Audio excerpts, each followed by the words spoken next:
Kali ini saya mau unboxing HP bekas lagi ya. Lama tidak unboxing HP bekas. Dan saya membeli Sony Xperia 10 Mark IV di Shopee dengan harga kurang lebih 1,2 jutaan. Menurutku sih ini murah ya, makanya saya beli. Buat teman-teman yang kepengen, nanti saya akan kasih linknya di deskripsi. Barangkali masih ada stoknya. Kita langsung buka saja isi paketnya.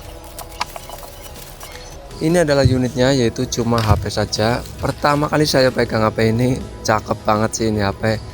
Ini mungkin saya akan jadikan sebagai HP utama atau jadikan HP kedua, karena menurut aku HP ini cakep banget. Untuk kondisi fisiknya menurut aku masih terlihat mulus ya, cuma ada baret di bagian pinggirannya.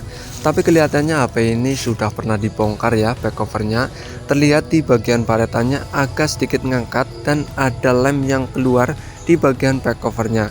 Saya curiga kalau HP ini sudah pernah dibongkar, tapi saya tanya ke penjualnya, katanya ini masih segel. Kurang tahu apakah ini sudah pernah dibongkar atau memang karena panas sehingga back covernya ngangkat. Atau mungkin karena HP ini HP Jepang ya, jadi sudah pernah dibongkar di bagian keychainnya. Tapi saya kurang tahu apakah ini memang pernah dibongkar atau belum. Oke, lanjut kita nyalakan dan cek-cek di bagian softwarenya ya. Untuk hardwarenya sih menurut aku ini masih cukup bagus. Bagian layarnya, back covernya dan lainnya ini masih cukup bagus. Untuk slot SIM-nya ini single SIM ya, ini masih bisa ditambah memori. Kalau kalian lihat slot SIM-nya ini mirip banget seperti Samsung. Kalian yang sering pegang HP Samsung pasti tahu slot SIM Samsung seperti ini. Oke, kita langsung setting-setting HP-nya terlebih dahulu ya, sebelum dipakai HP-nya. Dan ini adalah tampilan awal dari Sony Xperia 10 Mark IV. Ya, untuk tampilan menunya sederhana ya. Ini stok Android murni, jadi tidak ada bloatware yang banyak, cuma ada bloatware dari Google-nya saja. Simple, ini bersih banget dan enteng lah kalau tidak ada aplikasi-aplikasi tambahannya. Seperti biasa ya, kalau kita beli Sony pasti akan cek di bagian software maupun hardware-nya. Ketik bintang pagar 7378423 pagar bintang, tapi ternyata cuma keluar di bagian info. Tidak seperti biasanya ya yang keluar di bagian software ataupun hardware-nya, ini cuma di bagian info saja. Kurang tahu kenapa menu untuk tes hardware-nya tidak ada di Sony Xperia 10 Mark IV ini, seperti tes layar, speaker, giroskop, NFC dan lainnya tidak ada sama sekali di Sony Xperia 10 Mark IV ini. Tapi saya biasanya menggunakan metode ini ya, tahan menu dan geser-geser di bagian layarnya untuk tes layarnya. Ternyata ini aman, tidak ada kendala sama sekali. Yang membuat saya tertarik dari HP ini yaitu desainnya ya. Memang desainnya seperti HP jadul, bezelnya masih terlihat tebal. Tapi menurut aku desainnya itu menarik banget, minimalis, simple dan enak banget dipandang. Apalagi desain bagian belakang ya, ini simple banget. Cuma ada 3 buah kamera. Jadi terkesan HP ini HP minimalis tapi masih enak dipandang. Kalau kalian megang Sony Xperia 10 Mark IV ini bakal ketagihan. HP ini sangat enak banget di tangan, nyaman karena ukurannya cuma 6 in. Tidak seperti 6 in pada umumnya ya, rasionya 21:9. Jadi di tangan itu kerasanya pas banget, kompak, tapi layarnya masih lega. Jadi ini enak banget untuk kebutuhan harian, baik untuk ngegame, sosial media dan lainnya. Karena layarnya memanjang bukan melebar, jadi kerasa pas banget di tangan. Untuk back covernya ini terbuat dari plastik ya, back covernya, bezelnya. Jadi terkesan HP ini HP murah, tapi di tangan menurut aku masih terasa solid. Di bagian samping kanan terdapat slot SIM ya. Untuk slot SIM-nya ini menggunakan single SIM karena yang saya beli ini versi Docomo. Dan HP ini masih ada slot memorinya ya, jadi jangan khawatir. Terus di bagian sebelah kanan terdapat fingerprint dan tombol volume. Ya, kalau kalian pecinta Sony pasti ngeh ya, ada tombol yang hilang, yaitu tombol shutter kamera. Di Sony Xperia 10 Mark IV ini tidak ada tombol shutter kameranya, sayang banget ya. Terus di bagian atas ini ada mikrofon dan ada lubang jack audio 3,5 mm. Ini enak sekali buat kebutuhan musikan yang masih pakai jack audio 3,5 mm. Kalau kita lihat di bagian bawah terdapat lubang pengecasan Type-C dan mikrofon. Di bagian depan bagian atas ini ada satu buah kamera, resolusinya 8 megapiksel, earpiece. Kalau kita lihat di bagian depan bawah ini terdapat lubang speaker ya, jadi speakernya menghadap ke depan. Tapi sayangnya speakernya cuma mono ya, cuma satu di bagian bawah saja. tidak seperti Sony biasanya yang menggunakan speaker stereo. Sayang banget ya. Untuk ukuran layarnya 6 in berjenis OLED ini sudah sangat bagus banget. Di bagian belakang terdapat 3 buah kamera, yaitu 12 megapiksel wide, ini sudah mendukung OIS ya. Terus 8 megapiksel telefoto, ini sudah 2 kali optical zoom, dan 8 megapiksel ultra wide. Jadi ini sudah lengkap banget soal kameranya. Ada LED flash dan ada logo NFC. Terus ada Sony dan ada tulisan Docomo. Karena ini versi Jepang ya, bukan versi global. Jadi ini ada tulisan bundling dari Docomo-nya. Buat yang nyari fast charging di Sony Xperia 10 Mark IV tidak ada. Oh ya, untuk back covernya saya suka warnanya ya, karena putih matte tapi tidak mudah kotor. Jadi ini oke banget. Lanjut ke bagian tentang ponsel. Di Sony Xperia 10 Mark IV ini updatean terakhir di Android 14, dan HP ini tidak mungkin dapat update lagi ya, karena keluaran sekitar tahun 2022 yang lalu. Jadi sudah dapat kurang lebih 2 kali update lah, dan tidak mungkin dapat update lagi. Dan untuk patch keamanannya terakhir di 1 Juli 2025. Tapi memang soal updatean di Sony itu minim banget, seperti HP murah Infinix dan lainnya yang minim update. Kalau soal jaringan biasanya yang WiFi only ya, karena yang beredar di Indonesia itu kebanyakan tidak terdaftar di Bea Cukai. Saya menggunakan kartu Tri, dan di Xperia 10 Mark IV ini harus diaktifkan terlebih dahulu. Karena ini versi Docomo, jadi biasanya yang WiFi only atau mungkin operator tertentu seperti Tri only, Bayu atau Smartfren only. Untuk jaringannya ini sudah mendukung jaringan terkini yaitu 5G, tapi kurang tahu ini bisa dipakai atau tidak, atau di negara-negara tertentu ya, seperti China, Jepang, atau di negara-negara lainnya. Dan untuk sinyalnya alhamdulillah ini bisa menggunakan kartu Tri ya, jadi tidak repot. Ini bisa dibawa kemana-mana menggunakan data, tidak cuma WiFi only. Tidak repot, jadi kemana-mana tidak perlu bawa modem maupun 2 handphone. Untuk sinyalnya menurut aku sih ini lancar ya, meski cuma dapat 1 atau 2 bar, tapi untuk kebutuhan sosial media atau nonton di YouTube ini lancar, tidak ada kendala sama sekali. Saya juga nyoba untuk cek pulsa atau masa aktif di kartu saya ya, ternyata HP ini aman, lancar untuk ngecek pulsa. Ini saya coba di kartu Tri saya ya, ternyata bisa juga. Jadi untuk OTP, telepon, SMS ini tidak ada kendala sama sekali. Dan untuk nama titik akses ini juga harus disetting ya, karena ini versi Docomo, jadi harus disetting terlebih dahulu. Soal baterai jangan khawatir ya, HP ini punya baterai yang gede yaitu 5000 mAh. Jadi untuk kebutuhan sosial media ini sangat irit banget, non gaming ya. Saya sudah coba di atas 10 jam ini masih kuat. Jadi buat teman-teman yang cuma kebutuhan sosial media, Sony Xperia 10 Mark IV ini sangat worth it banget. Tapi untuk kebutuhan gaming saya belum nyoba. Apalagi kalau dijadikan HP kedua ya, jelas baterainya irit banget. Bisa berhari-hari kalian baru ngecas Sony Xperia 10 Mark IV ini. Menurut aku sih sangat puas lah menggunakan Sony Xperia 10 Mark IV karena baterainya sangat irit. Untuk penyimpanan jangan khawatir ya, menurut aku ini sudah cukup gede yaitu 128 GB dan sudah kemakan sistem 16 GB. Ini menurut aku sudah sangat cukup lah untuk kebutuhan harian, baik untuk menyimpan file, video maupun foto. Ini menurut aku sudah sangat cukup banget. Untuk RAM-nya juga menurut aku sudah cukup gede yaitu 6 GB. Jadi untuk menjalankan aplikasi jelas HP ini sangat lancar dan cukup bisa diandalkan. Untuk tampilan layarnya menurut aku sudah cukup bagus banget ya. Layarnya 6 in berjenis OLED, jadi ini enak banget untuk kebutuhan nonton.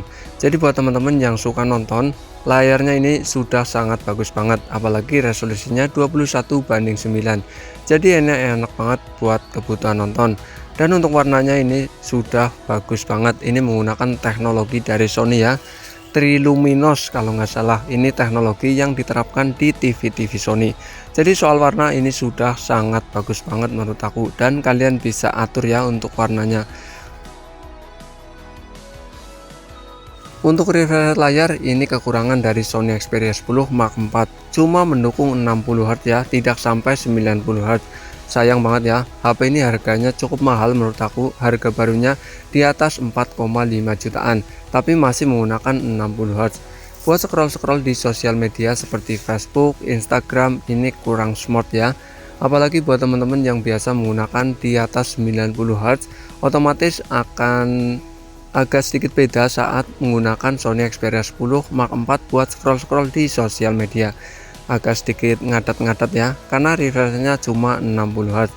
Dan untuk pengaturan layarnya tidak ada pengaturan-pengaturan yang seperti HP-HP flagship pada umumnya ya, cuma pengaturan biasa saja. Buat teman-teman yang suka di outdoor, Sony Xperia 10 Mark IV ini cukup bisa diandalkan ya.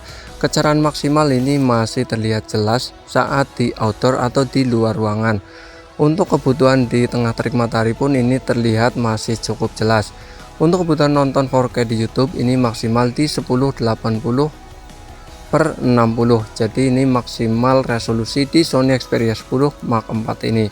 Tapi menurut aku ini sudah cukup bagus ya, warnanya juga terlihat jelas, kebantu oleh layarnya yang berjenis AMOLED. Dan sayangnya HP ini menggunakan speaker mono. Ini juga salah satu kekurangan dari Sony Xperia 10 Mark IV ini. Tidak seperti HP Sony pada umumnya yang biasa menggunakan speaker stereo. Sony Xperia 10 Mark IV ini menggunakan speaker mono. Dan speakernya pun menurut aku kurang bagus. Tapi jangan khawatir, buat teman-teman yang suka musikan dengan handsfree atau TWS, ini sudah mendukung audio yang menurut aku sangat bagus banget. Bassnya keluar, terus juga treble-nya dan semuanya keluar. Pokoknya menggunakan handsfree maupun TWS ini sangat bagus banget soal suaranya.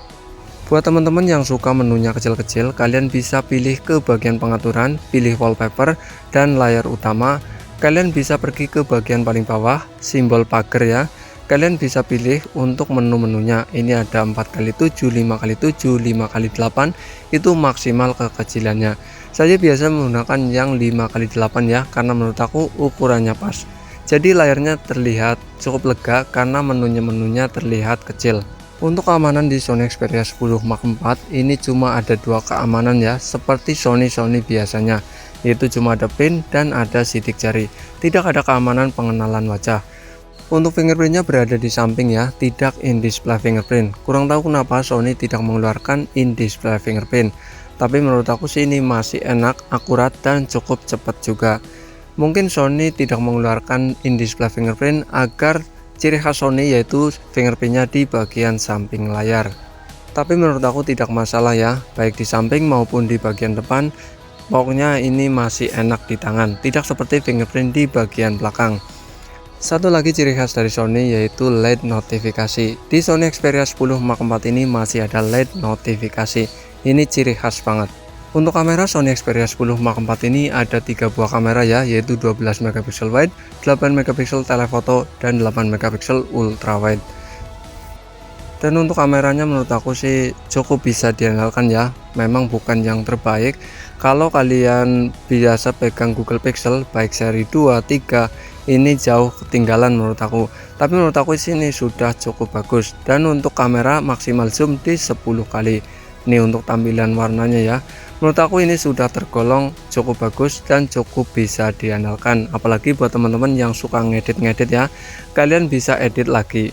Terus untuk mode-modenya ini ada mode malam, Google Lens, gerak lambat, manual, potret, efek quality dan ada panorama. Jadi kalian bisa pilih dan sesuaikan mode-modenya. Kalau kalian lihat di bagian menu setting kamera, ini kalian bisa setting untuk resolusi kameranya. Dan ada beberapa settingan ya, dan ini bisa di off-in untuk suara shutter kameranya. Jadi ini seperti kamera global, tapi sebenarnya ini Docomo. Nah, untuk kamera selfie-nya yang beresolusi 8 megapiksel menurut aku juga sudah tergolong cukup bagus ya. Kalau cahayanya melimpah atau cahayanya banyak. Kalau cahayanya remang-remang ya burik lah, khas banget Sony yang resolusinya cuma 8 megapiksel. Tapi ini masih cukup bisa diandalkan. Kalau untuk video ini sudah mendukung OIS ya, jadi menurut aku sudah cukup stabil untuk di bawah jalan. Dan untuk maksimal zoom di 10 kali, tidak bisa lebih. Ini sudah cukup lah, karena HP ini ditunjukkan ke HP kelas low budget. Dan untuk resolusi video maksimal di Full HD 60 fps ya, jadi tidak sampai 4K 60 fps. Tapi menurut aku sih ini sudah lumayan lah. Tapi memang HP ini HP mahal, seharusnya bisa 4K 60 fps. Tapi ya balik lagi ke Sony ya, biasanya mahal tapi spesifikasinya pelit. Untuk hasil foto dan video nanti saya akan kasih lihat di bagian belakang video ini ya. Kalau soal performa menurut aku juga cukup bisa diandalkan ya, mengandalkan chipset Qualcomm Snapdragon 695. Jadi untuk kebutuhan harian ini sudah sangat cukup banget. Dan satu lagi kekurangan dari Sony yaitu tidak bisa di tap 2 kali. Ini kekurangan dari Sony Xperia 10 Mark IV ini. Jadi kita mengandalkan tombol power maupun tombol volume untuk mengaktifkan layarnya. Untuk harian, baik dijadikan HP utama maupun HP kedua, sejauh ini saya tidak mengalami kendala sama sekali. Ini aman-aman saja ya, baik software maupun hardware. Saya sudah coba dan saya tidak mengalami kendala sama sekali. Khususnya untuk kebutuhan harian di sosial media ya, seperti Facebook, Instagram, Thread, dan lainnya, ini lancar. Terus juga untuk kebutuhan seperti Dana, Cbank, ini juga lancar, tidak ada kendala sama sekali. Tapi untuk kebutuhan ngegame saya belum coba ya, mungkin nanti saya akan bikin videonya terpisah. Dan buat teman-teman yang kepengen beli Sony Xperia 10 Mark IV ini, harganya menurut aku masih tergolong cukup mahal ya. Saya sudah cek di beberapa e-commerce seperti Shopee, Tokopedia, baik di marketplace Facebook, harganya di kisaran 1,5 sampai 1,8 jutaan. Jadi menurut aku cukup mahal, padahal harga segitu kita bisa mendapatkan HP dengan spesifikasi yang lebih tinggi. Tapi karena saya dapat dengan harga yang murah, jadi saya beli.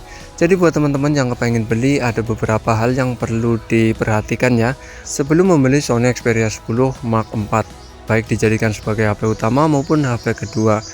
Pertama yaitu soal sinyalnya ya, yang biasanya WiFi only. Jadi ini repot, kalian butuh modem maupun butuh HP 2 untuk kebutuhan WiFi di Sony Xperia 10 Mark IV ini. Terus HP ini juga tidak bisa diketuk 2 kali ya untuk mengaktifkan layarnya. Terus HP ini juga cuma mendukung speaker mono ya, bukan stereo, jadi kurang banget untuk kebutuhan multimedia. Memang untuk kebutuhan musikan menggunakan handsfree maupun TWS ini sudah mantep banget. Terus soal build quality-nya ya, yang menggunakan back cover dan casing dari plastik. Terus juga soal garansi yang tidak resmi dijual di Indonesia. Tapi ada kelebihannya yang menurut aku ini nilai plus, seperti baterai yang besar 5000 mAh, ini awet banget. Chipset Snapdragon 695 ini bisa lancar banget untuk kebutuhan harian. Internal gede 128 GB. Terus desain yang simple, enak banget di tangan karena ukurannya cuma 6 in, compact. Jadi untuk kebutuhan harian dengan satu tangan ini enak banget.